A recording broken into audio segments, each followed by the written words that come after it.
It's Sunday, the 9th of March, 2025. Hello, good evening to you. Welcome to News 360. My name is Noble Crosby Annan. And I am Judith Brown, coming up this hour. News 360 Headlines is brought to you by Flamingo Paint, Pepsodent Charcoal and Pepsodent Herbal. Former President Akufo-Addo calls for Dr. J.B. Danquah's legacy to be properly honored.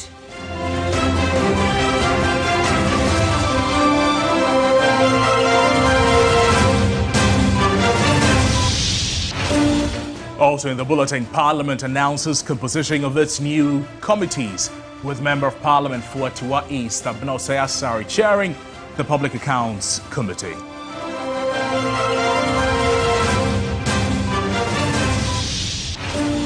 In our Ghana Man series today, we'll explore the contribution of Ga-Adangbe community to Ghana's independence struggle.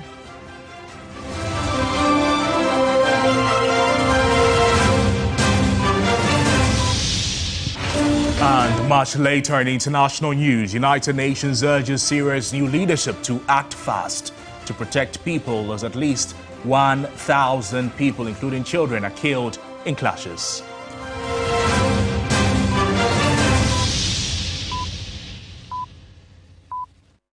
We're live on DSTV channel 279 on all our social media platforms, on Twitter and on Facebook.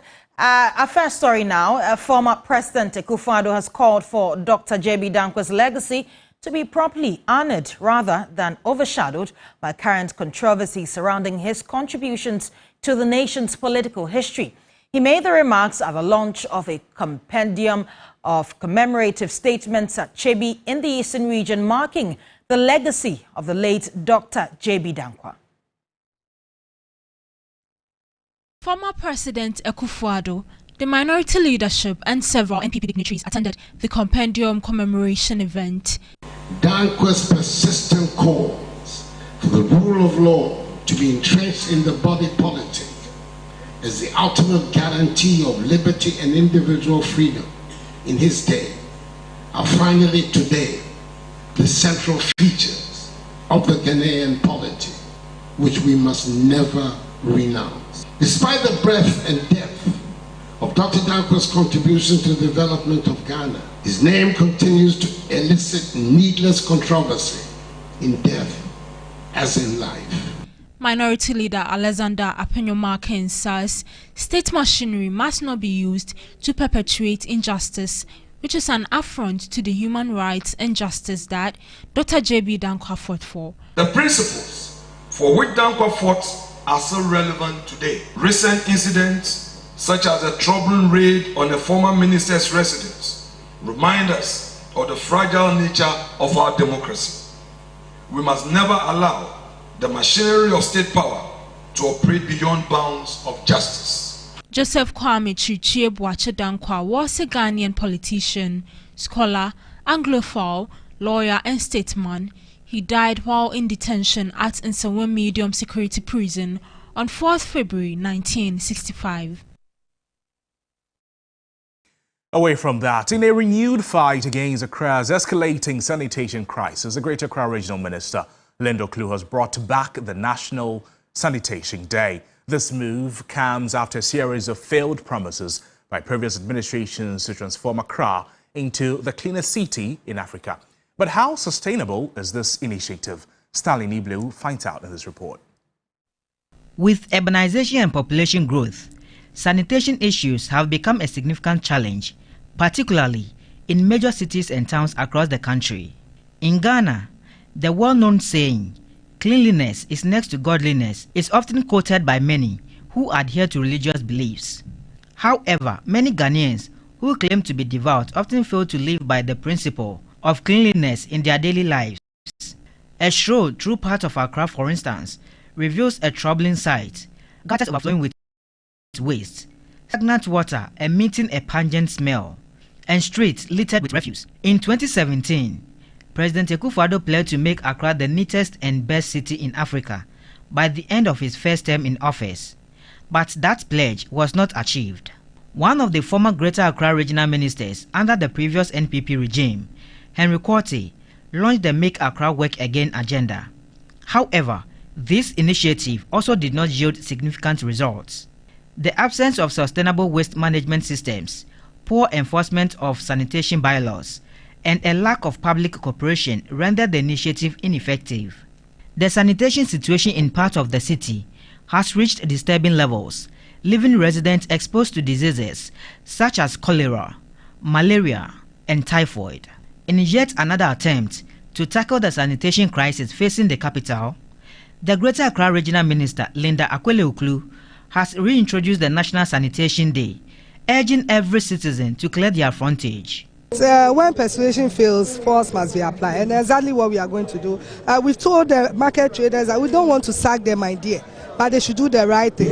If they don't do the right thing, that is why we make sure we enforce the law. I mean, they are human beings like us, so we have to make sure that we talk to them, in a motherly manner, so that they can do the needful. Accra is not the only city battling with filth. Major cities like Kumasi, Takoradi and Tamale have also struggled to manage waste effectively. In Ablekuma and Bokoboko, both suburbs of Accra, some residents have taken matters into their own hands. Armed with shovels and wheelbarrows, they have been clearing debris from major gutters. Residents there say they can no longer wait for authorities to act. We have to change the narrative. Such day like this, we have to come out and then clean all the corners we have, our gutters, everything is choked, and then mosquito is killing all of us. Please provide trash can at all vantage points so that when somebody drinks water, the person can be able to put it in the trash can. That will be very simple. When you walk around, there's nothing like that. So particularly when I drink water, I don't know where to put it. If possibly, each and everyone will be taking this as an assignment or a responsibility, maximum a month or a week, cleaning your area, I think it will better. Environmental experts argued that while the revival of the National Sanitation Day is commendable, it must be backed by a sustainable waste management plan and better enforcement of bylaws. Already, more than 40 people have died from cholera in parts of the country since its outbreak in October last year. Minister for Health, Kwabena Minta Akando, acknowledged that environmental cleanliness is key to addressing the prevailing situation. Basic prevention is potable drinking water and cleanliness.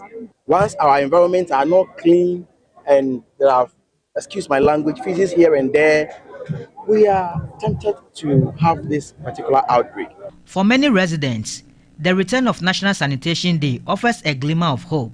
However, without sustained efforts and active participation from both citizens and authorities, the dream of making Accra the cleanest city in Africa may remain out of reach. Stanley Nibleu, TV3 News, Accra. We'll stay on sanitation now, and the spread of cholera in the Futu municipality of the Central Region has decreased. According to the Ghana Health Service, while no positive cases have been recorded in the past week, only 2 suspected cases from outside the municipality are being managed.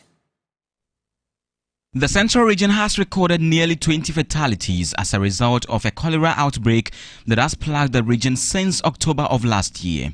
The outbreak has highlighted the stark realities of poor hygiene and sanitation practices among residents of the hardest hit communities.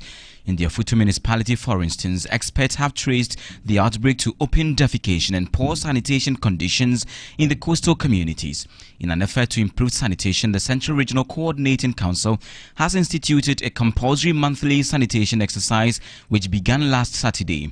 To sustain the sanitation campaign and make it more effective, the Central Regional Coordinating Council has also announced a sanitation award scheme for communities in the region. Central Regional Minister Eduamwa Ochere Ekopenyin stated that communities maintaining high hygiene and sanitation standards will be rewarded with developmental projects.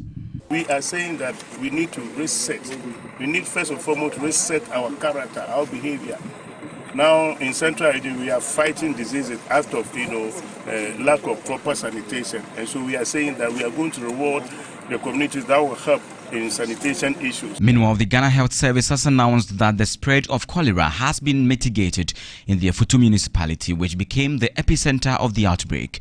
No positive cases of cholera have been recorded in recent days following a vaccination program. The Director of Health Services for the Afutu municipality, Paulette Brown, spoke about measures taken to contain the disease. For about 3-4 days now, we've had a smooth roll. We haven't had much cases.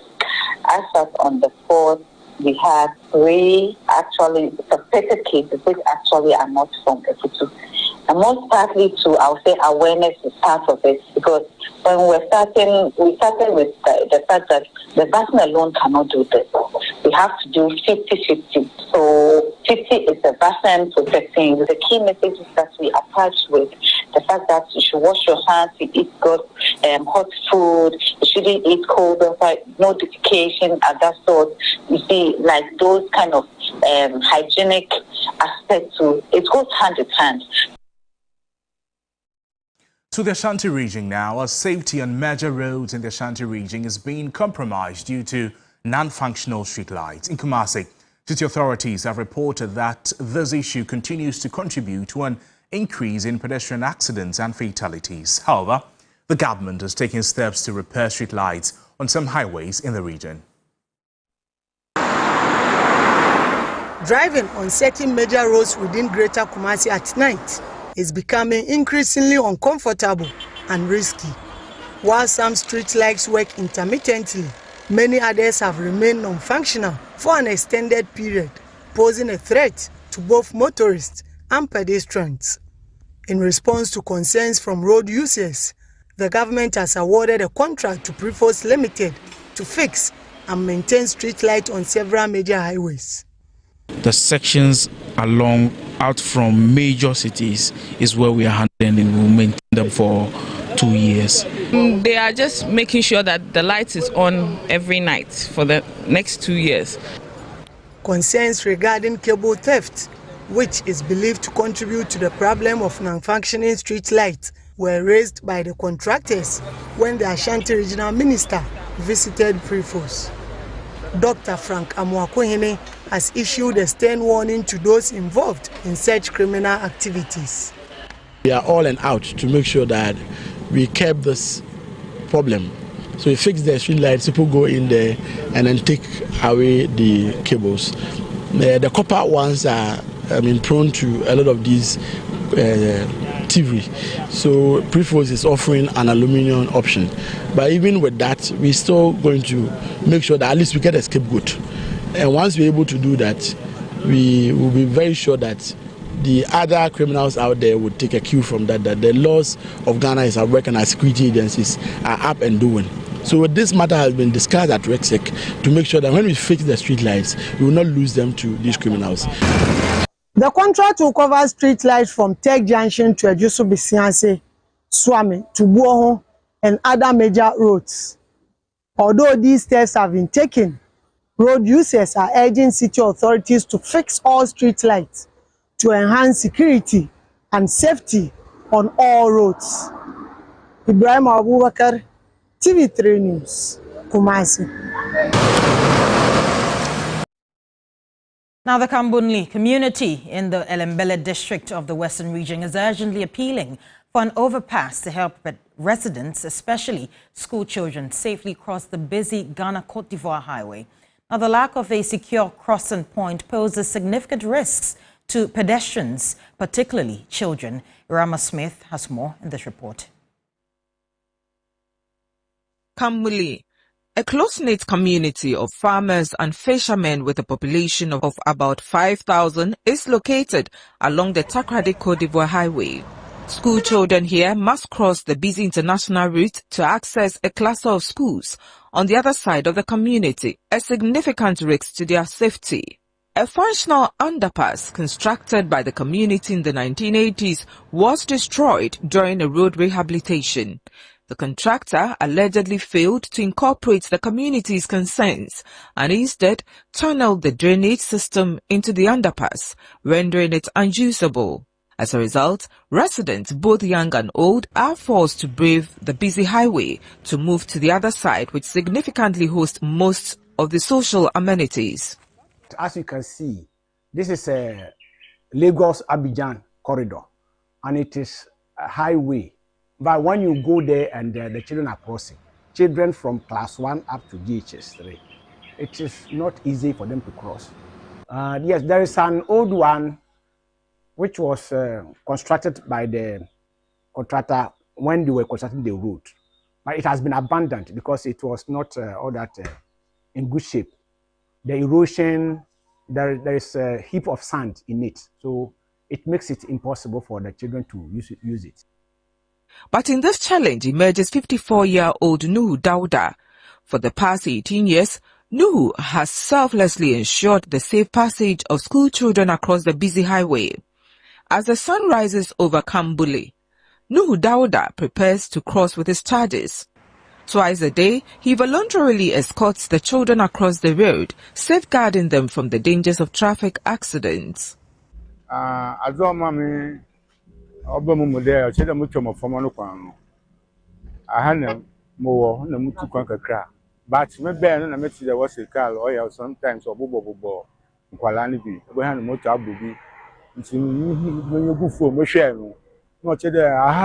pressure crowd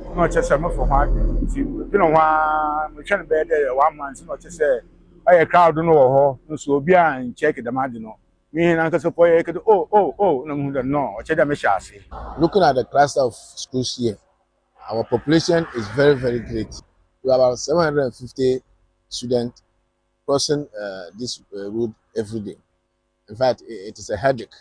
You being the head is a problem. For the past, when he was not doing this job, the cars, the motors have been knocking down our students just like that. But since he started, I think that thing has stopped. To appreciate his efforts, Kamgbunli indigents in the diaspora have honored Nuhu Dauda was calling on the Lembele District Assembly to enroll him into the community police program. As early as 6:30, he's here. And so therefore, to be able to sustain it, we think that the District Assembly must come in and then make sure he's employed and given the needed training by the MTTU so that they teach him the best practices that they can give him so that these children can be protected. They are also making an urgent appeal for an overpass. This is something that we have been fighting for over the years, but all our effort has proved futile. So we were fighting for either underpass or overpass. I think that is a lasting solution to the problem, but that has not yielded any results. Until the overpass is constructed, the school children of Kamgbunli will continue to rely on the benevolence of Nuhu Dauda or risk their lives crossing the busy Takoradi-Elubo highway to access education. This stark reality raises concerns about what the future holds when selfless individuals like Nuhu Dauda are no longer able to volunteer their time. Irama Smith, TV3 News, Kamgbunli, Elembele District. Well, back to the Ashanti region, the regional minister, Dr. Frank Amoakohene, says he's committed to working with the media to realize the government's economic transformation agenda. He made the statement when he met with the management of Akuma FM, a subsidiary of Media General. Most emanating from the districts. You have to read and read well before you append your signature. Otherwise, you'll be signing your death warrant. The youngest to have occupied the office of the Ashanti Regional Minister since the inception of the Fourth Republic. A sensation, warming himself into the hearts of many across the political divide. Some believe he is injecting some new energy into the portfolio. He's active in the new media, making him more visible among his peers in the current administration. In his recent meeting with the management of Akuma FM, led by the station's manager, Ransford Nana Oseyasari, Dr. Frank Amoakohene underscored the need of a collaboration towards the development of the country. We are here to represent the president and make sure that he leaves behind a long-lasting legacy to his name, also for the betterment of the country and the generation unborn. You would realize that we've not appointed MMDCs yet. The reason why you see me all around and all over, because as per the letter from the local government, we have to act in that capacity until substantive appointments are made. Station manager of Akuma FM, Ransford Nana Osayasari, assured of continued balance and development-oriented coverage, which has been the hallmark of Media General. Following the things that you have started already, the visits that you have made, I think we took a story up, and before we could say, Jack, you had already attended to it, and it's already set in motion. We also read of your engagement with the Kumawood, which is also an aspect of entertainment, which, of course, for Media Journal and especially Akuma FM in the region, is something that we have always been advocating. So, I mean, when it comes to development issues, that's what the media stands for. Now, it is a dream that is yet to fully come through. Parliament's intent to go paperless is yet to take place a decade after the initiative was introduced. Evelyn Tingma reports, despite efforts being made, installed PC tablets on members of Parliament's work tables are yet to be fully operational. In his closing remarks to members of the legislature for the dissolution of the 8th Parliament, the Speaker of Parliament mentioned that Ghana's 9th Parliament will go paperless. Those of you who were born before computer, the BBC, you have to up your game. Very soon, the Parliament of Ghana will go paperless. And if you were born before computer, nobody will tell you that part of the qualifications of being a member of Parliament is to be a computer literate. He is not the first speaker to have said this. Parliament's efforts to adopt electronic technology date back to the 6th Parliament of the 4th Republic. Then Speaker of Parliament Edward Doe Ajaho in 2014 oversaw the refurbishment of a luxurious chamber complete with state-of-the-art furniture and equipment. Sophisticated devices were installed on MPs' work tables to allow legislators to access online information and parliamentary documents with just a press of a button. Copies of the daily order paper, votes and proceedings, reports of committees, the Constitution, the standing orders of Parliament and other documents were to be imputed into the PC tablets for easy access by MPs. The plan was to make Parliament chamber a paperless one. However, several years later, the paperless chamber initiative has not materialized. The machines that were procured costing millions of taxpayers' funds were never used for the intended purpose and have now been discarded. Members of the 9th Parliament began work in a newly retrofitted chamber with new digitized tablets and speakers fitted on their desks. So I ask, how different are these machines from the previous ones and what information do they contain? The old ones, when we're using it, there were problems. At times you could be there and it will switch it on itself on, and you have to fight or you have to move to another place to maybe make your submission. But this one, so far so good. You wouldn't say that it's 100% because the thing is as functional as the information that is put in it. At the moment you see our standing orders and not standing orders, the other paper, the vote and proceedings and all that on it. Members are even suggesting that statement and things that we do in order to print numerous copies of statement, you could just put it on it so that members who want to contribute could go there and read. There's so much we can do with that, but I don't think we are still underutilizing it. And how have the MPs been utilizing these gadgets so far? When it comes to votes and proceedings, and then the order paper, it shows on it. And then when it comes to the handset, everything shows on it. We are using it. Some people are still used to the paper, but I prefer to use it. It's working. They've set it up in such a way where we can now start to use it to vote. You can also use it to clock in instead of signing your name on a piece of paper. But I hope, let's give it some time. We don't print more of the other papers now because everything is on the tablet. And if there is any report, it is also put in there. So we just go online and read. And I know when it is in full operation, we'll do our attendance and everything that when you come, you key in with your thumb and then you are good to go.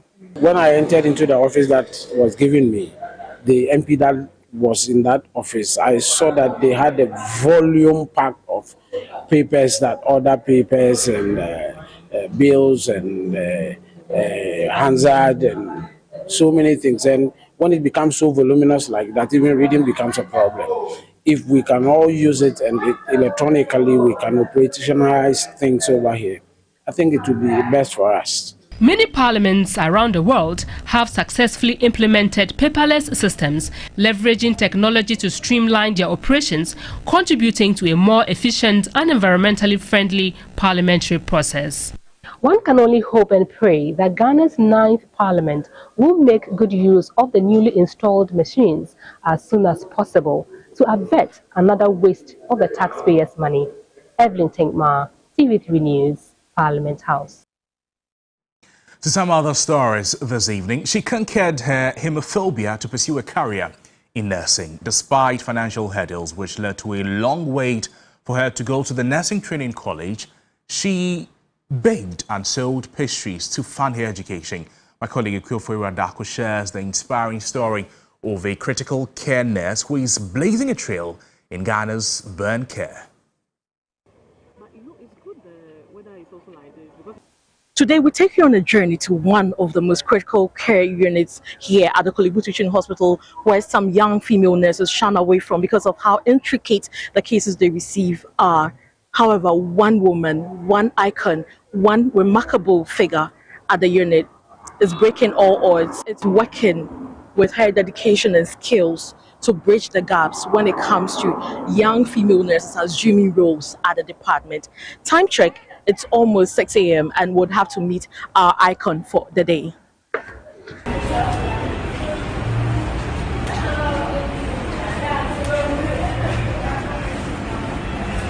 Her day begins with the sight of open sores from burn victims or perhaps the unpleasant scenes of trauma cases.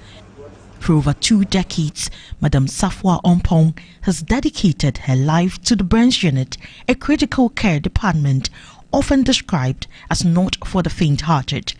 The Deputy Chief Nursing Officer of the burns unit at Kumasi Teaching Hospital has earned the nickname Safwa is Burns. You finish with one dressing and you are soaked with sweat, your waist.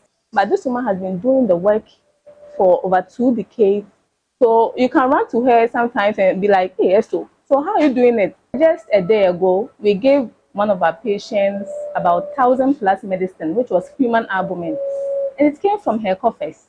Her journey started in a tunnel of uncertainty, doubt, struggle, and hardship.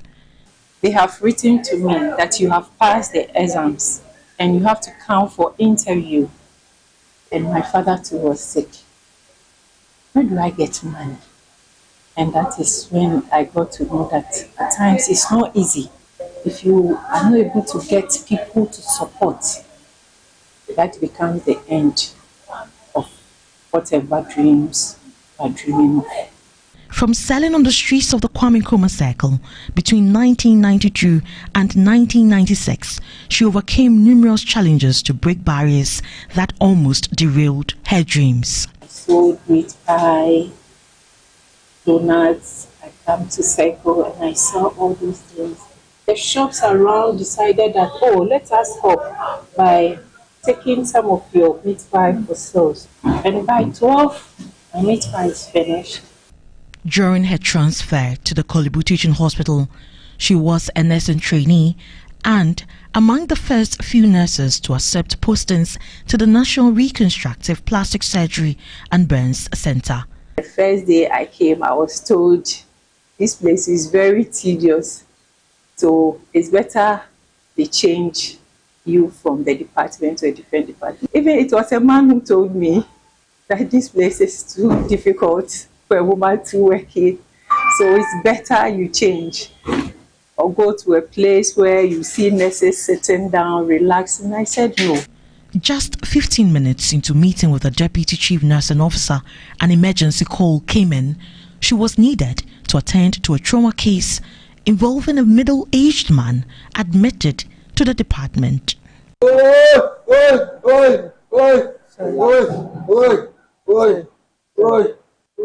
The shrill and loud sound of burn victims at the ward could be haunting.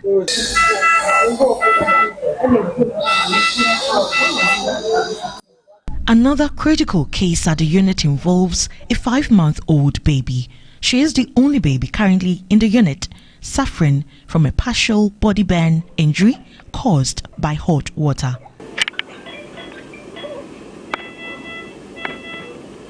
With the support of a dedicated team, Madam Ompong's invaluable skills, passion, empathy and knowledge have become a significant pillar for the unit, the burn team and the patients as a whole. She mentors almost everybody that comes to the burns ward, either to do clinicals, anybody. She once called me by the side when I first came to the bench unit, and then really gave me some things to know about how to run the unit, and it has been one of my guiding principles. Safwa Ompong is mentoring young nurses and medical doctors in a department desperately in need of more skilled professionals. A lot of nurses really leave this place because of the cases that come. There are even times when nurses are even posted here and they will say that, no, if you don't take me off this place, I will resign. For Safwa Ompong, first aid treatment for mild to major burns is fundamental. When your clothes are on fire, you stop, drop and roll before normal water is poured on you. But if it is not your clothes that are on fire and it's just hot water, just pour on the person, the part involved, 10 to 20 minutes continuously. With the burns unit's information board in hand, Safwa Ompong strides confidently down the corridors, poised to take her life-saving advocacy work to the streets once again.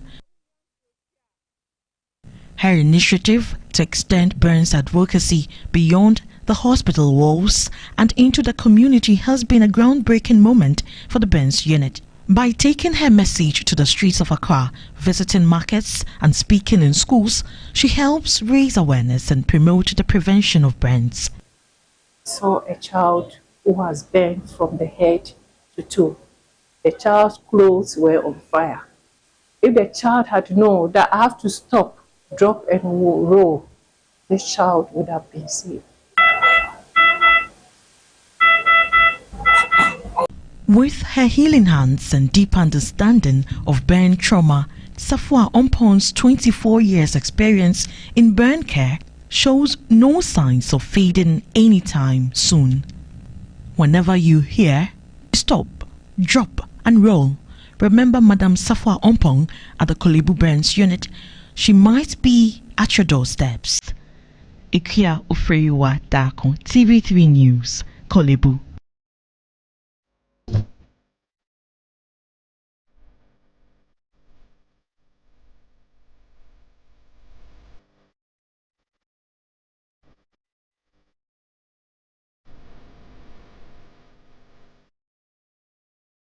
And on our Ghana Man series today, Ghana's independence would not be complete without recognizing the role of the Ga-Adangbe people in the struggle for freedom from colonial rule. My colleague Sarah Penkro shares the story of the sacrifices made by the ancestors. In the heart of the Greater Accra region, the capital city of Ghana, lies the Ga-Adangbe community, whose contributions to Ghana's independence are often overlooked. Their bravery, resilience and determination played a significant role in the country's struggle for freedom. Ghana, your beloved country, is free forever. In the early 20th century, the Ga-Adangbe people were among the first to resist British colonial rule, organizing protests, boycotts and demonstrations to demand better living conditions, education and economic opportunities. A whole lot of young men and women, very, very strong, were recruited into the British Empire's West African Frontier Force, of which a lot of Ghanaians took part. And after the war, they came back home and then settled. But you could see that after war, there should be compensation and whatever. But you see, the white man was dragging her. So they marched to the castle to demand at least some of the rehabilitation promised them before they came. But incidentally, it brought about this 28 February shooting incident. And that particular incident also sparked, it was the torch, after it had been lit, to embolden the Africans to death. And what's a significant aspect is that it happened on Ga land. So when the 1948 spark from the Crossroads incident happened, the people of Ga actually embraced it and let the whole aspect of the routing and looting and whatnot. And significantly, one of the chiefs, Ni Kobinaboni, led the whole routing. Professor Nanose PSC Anto recounts the significant role the Ga-Adangbe people played prior to the declaration of independence when political agitations were widespread. Apart from the chief, the leading politicians and leading merchants were actually behind the people, the masses, trying to fight for their own emancipation. And you could see that within that stretch, it was the 1947 time that the UGCC, United Good Growth Convention, was formed. And you could see that Obeche-Bilamte, Ega, and Akwanje, Ega, were part of the Big Six. Right behind me on the ring road is the Akwaje interchange, built in honor of late lawyer Akwaje, a member of the Big Six, alongside Obeche-Bilamte, both indigenes of Ga-Adangbe. On 28 February 1948, a shooting incident occurred at the Castle Crossroads, leading to the death of 3 ex-servicemen, Sergeant Ajeti, Corporal Atipo, and Private Udati Lamte. This event was one of the key moments in the country's struggle for independence. Some residents of Osu were witnesses to how their forefathers provided a safe haven for nationalist leaders who often went into hiding to avoid arrest by the colonial authorities.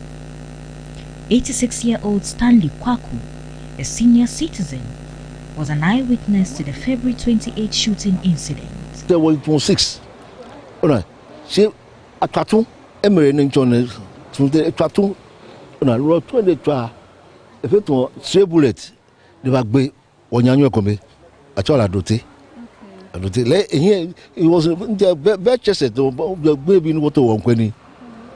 were about 6 watching the incident when we heard gunshot. Then a stray bullet hit one of our friends. His name was Adute.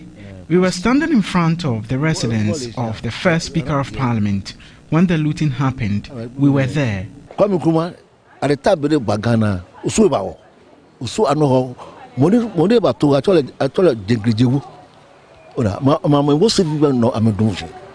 political historian, the Ga-Adangbe people continue to play an important role in Ghana's development even after independence. They have been very receptive even to the colonial era, to independence, and even to the modern times. Except that there are certain things which, for me, are not healthy in terms of the subtle killing of a tradition, because the Ghanaians have accommodated us all this while. But unfortunately, go to their schools. The Ga language is having no space in the classrooms, especially at the basic school levels.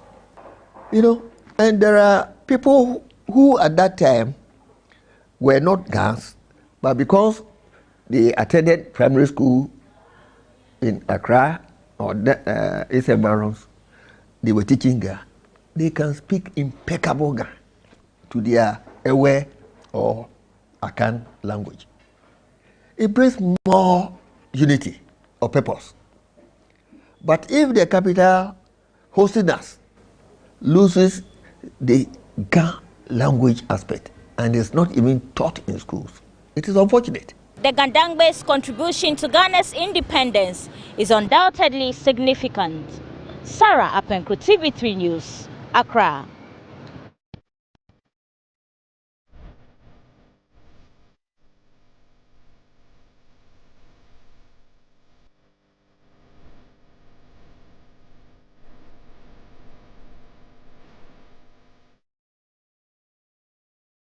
You're also watching News 360. We'll go for a short break. We'll be back with more news.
Welcome back to the broadcast. Let's now do some more stories. Parliament has announced the composition of its new committees. Now, the Member of Parliament for Atua East, Abnose Asari, she has been appointed as the new chairperson of the Public Accounts Committee, also known as the PAC.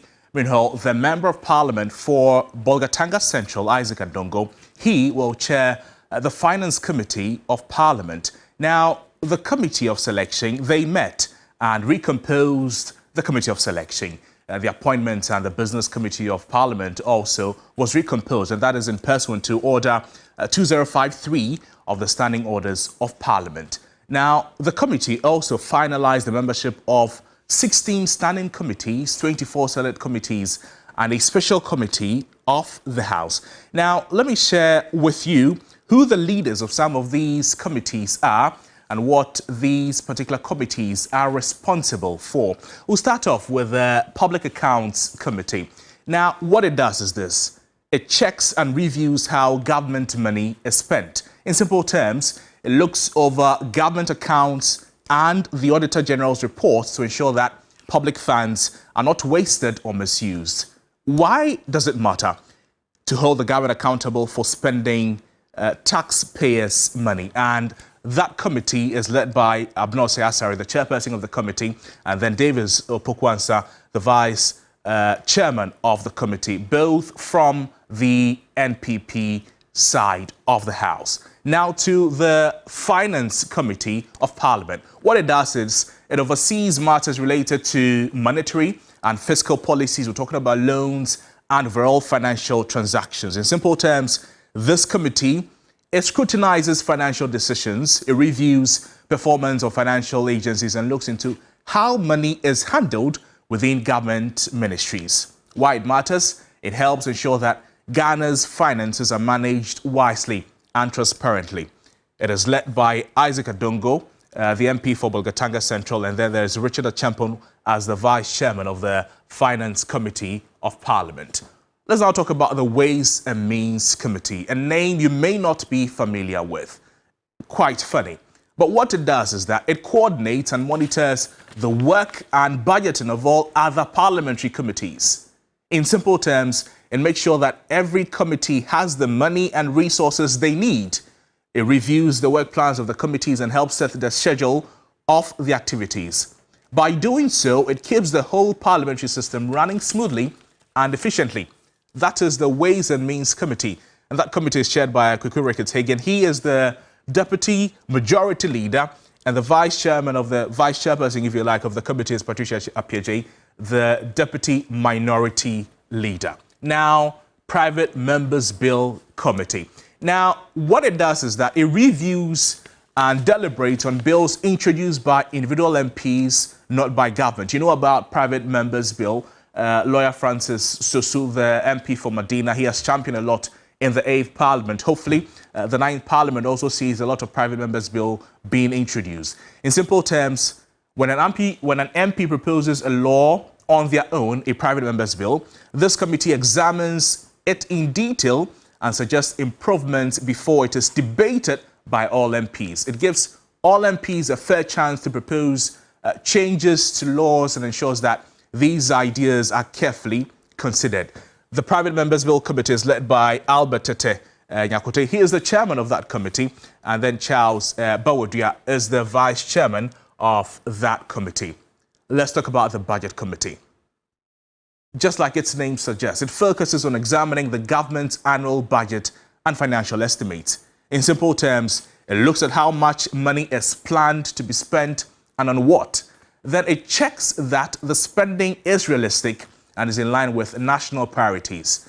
This process, it helps to guarantee that the government's budget is balanced and that the public money is used appropriately.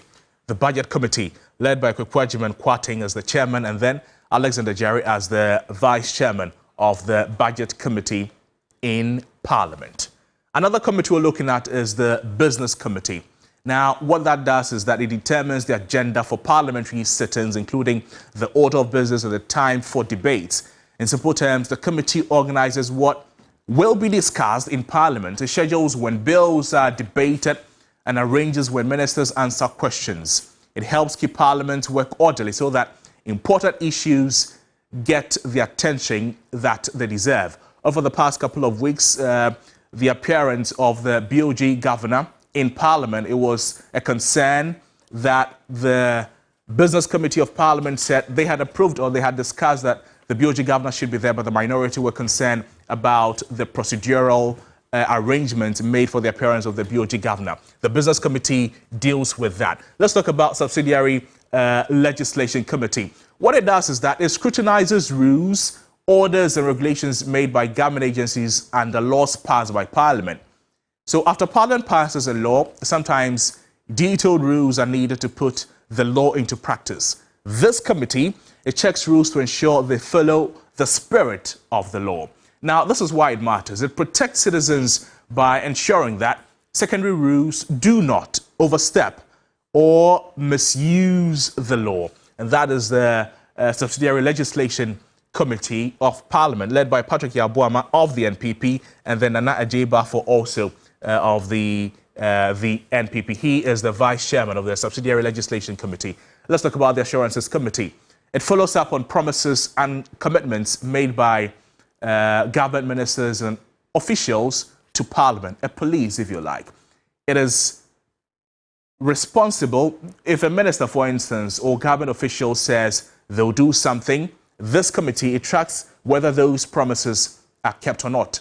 Now, this is why it matters. It makes sure that the government is accountable for its words and actions, building public trust, and that government just does not throw promises to the citizenry. Led by Dominic Nitiwo, the NPP, and then Nana Kwame Adofrimpong as the vice chairman of the committee. This is an interesting committee of Parliament, one of the standing committees of Parliament, Office of Profit.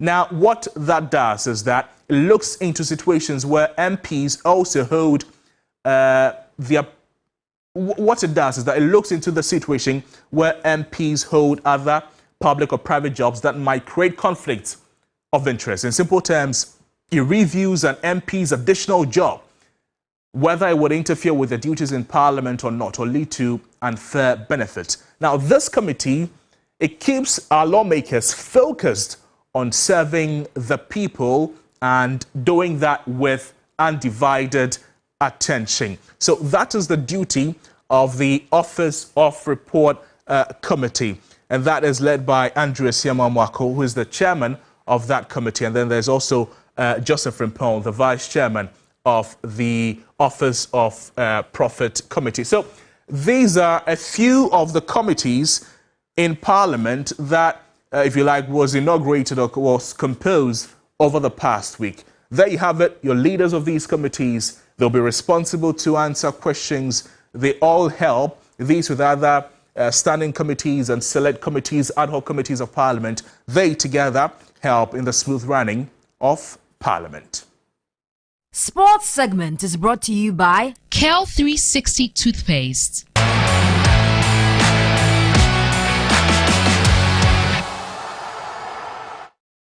Hello there, good evening and welcome to the sports segment here on News 360. My name is Billy Shen. Starting from the Ghana Premier League, where Asante Kotoko returned to action for the first time since the demise of devoted fan Nana Pole with a bang, dispatching Legon Cities by 2-0 at the Babayara Sports Stadium. A first half strike from Patrick Esiedu and a late penalty conversion by Kwame Poku sealed the deal for the Porcupine Warriors. This win catapulted the team to the summit of the Ghana Premier League table, tied on 37 points with BBNE Gold Stars. He's trying to really scan the area for Legon Cities. That's a bit dangerous. Lovely idea. Tornado, that's a lovely shot on the zip. Clever goal from Kumasi Asante Kotoko. And guess who? It's Patrick Esiedu. Kwame Poku. The shot. That was a very quick one. Scored twice against Vixen FC. Did against Medium against BBNE at the scene. Kwame Opoku makes it 2 for Kumasi Asante Kotoko. Of course, Asante Kotoko's resurgence in the Ghana Premier League has been impressive, and their manager, Prosper Nate Ogum, is now firmly focused on claiming the ultimate prize, that is the GPL title. Despite showing signs of rustiness among the players, Ogum has his sights set on winning the title for the second time. In preparing the team, I think we have to try and intensify our training. I mean, try to, now they are rusty. And then when players are coming back, especially with this emotional pain, you don't take them there. It's a progressive, training regimen. Whether we are playing here or whether we are playing in Kumasi or we are playing away, every game comes with its dynamics. So, to me, as a coach, I'll say that we need to take it game by game. Once we are able to do that, then we can be ready for the title. So you can't win a title without taking the games game by game. Well, the fans have expressed their appreciation for the return of the Ghana Premier League and enhanced safety measures implemented by the Ghana Football Association at match venues following the tragic passing of Nana Pole. The GFA's prompt response, which include increased number of security personnel across all venues, have been well received by the supporters. Oh, I'm so satisfied because there is a lot of changes. Today's game, I've seen that there's a lot of changes. If the security means there's more security men at the stadium, so everyone is very, very cautious, very, very careful. So I hope it will continue. Oh, I need to pass a ball na sababa bim. Na yenu ya no wuo no ye gidi sempen for NGF so near to akwam. The players na boy more than 2 nil. Ye hwe ni mo say 11 wise match no so. Betia ko na wi ni. Na just say pa ma Police bibia baby pay na aboto maba. Ma bibia koso ma Ghana League so akwa ni. I think we are good to go. Ever since the strategy happened, till we can move forward as a country and a football association. Of course, Kotoko at the summit of the Ghana Premier League table after defeating Legon Cities by 2-0.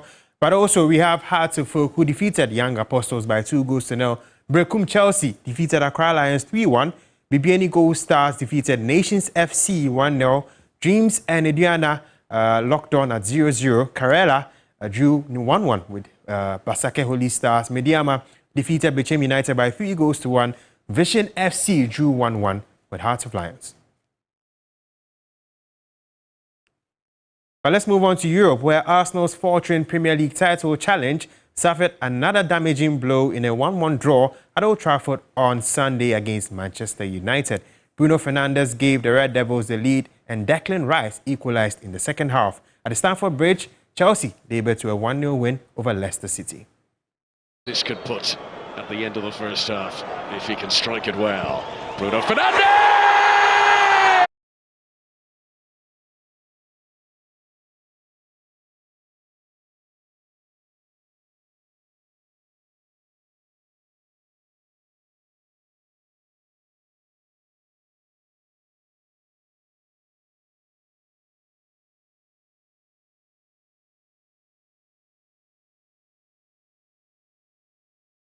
News 360, my name is Billy Shen. Up next is entertainment. Entertainment news segment is brought to you by Napa Foods, Heaven Black Insecticide Spray and Coil. Powered by 3 Entertainment.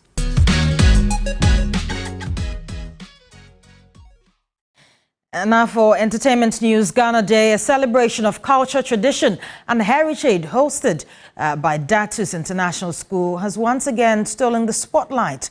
Now, this vibrant celebration has become a must attend for students and parents alike, showcasing the very best of Ghana's rich cultural diversity, from mouth-watering delicacies to electrifying dances and festivals.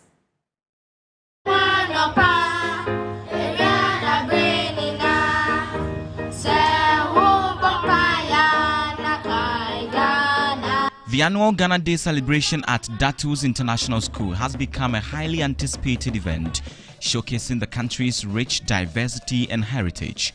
This year's celebration transformed the school's forecourt into a thriving cultural village featuring the best of Ghana's traditions.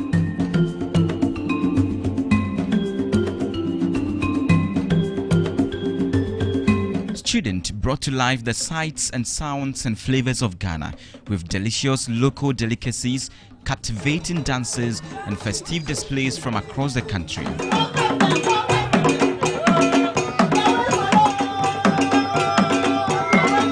From the Damba Festival to the Odra, Homowo and the Hogbechocho Festival, celebrated by the Anglo people of the Volta region, among others.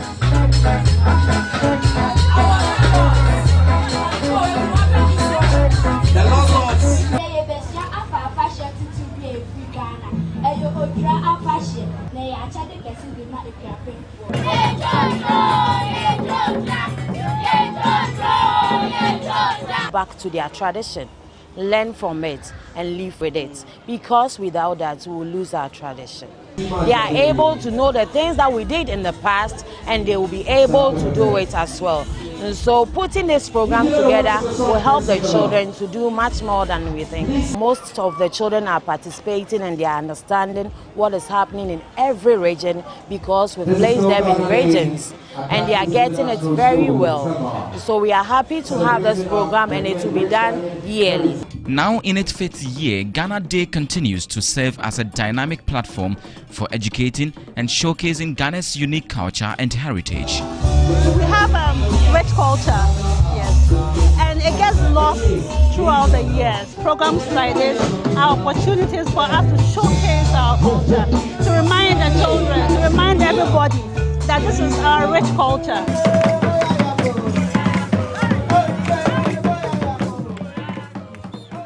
Let's now bring you some international news. We begin the international news from the Middle East, where Syria's presidency has announced the creation of a new committee to investigate recent attacks on civilians. It comes after reports that at least 1,000 Alawites have been killed in violent clashes over the past few days, according to the UK-based Syrian Observatory for Human Rights. the Alawites are a minority sect that the Assad family originates. The UN has meanwhile urged Syria's leaders to take swift actions to protect Syrians. The violence began after ambushes on government forces on Thursday, and it has since escalated into a wave between Assad loyalists and government forces. The escalated violence is believed to be the worst since the fall of the Assad regime. We move to East Africa now, where the Democratic Republic of Congo has announced a $5 million reward for the capture of 3 M23 rebel leaders, including former electoral chief Corneille Nangaa, military commander Sultani Makenga, and political leader Bertrand Bisimwa. The trio was sentenced to death in absentia last year for treason. Well, that's our package for you this evening. Thank you so much for being part of our evening. My name is Noble Crosby Annan. And I am Judith Brown. The pleasure comes to you always. Have a good night.